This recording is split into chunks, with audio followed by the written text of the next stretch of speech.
For today's video, luto naman tayo ng low budget na ulam pero masarap. Nag-adobo ko ng chicken head, kaya kung mahilig ka sa ganitong luto, ihanda mo na yung kanin mo, siguradong makakakain ka na naman ng marami.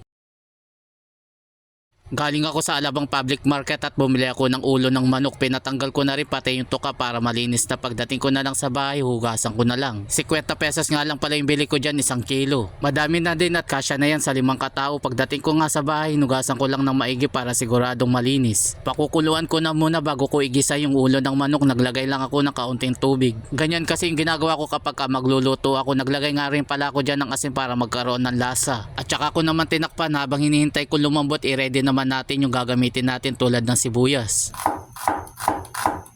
Sunod naman yung bawang, hiniwa ko lang ito ng maninipis. Maghiwa din tayo ng 1 pirasong sili. Optional nga lang pala ito lalo na kung mayroong mga bata na ayaw sa manghang.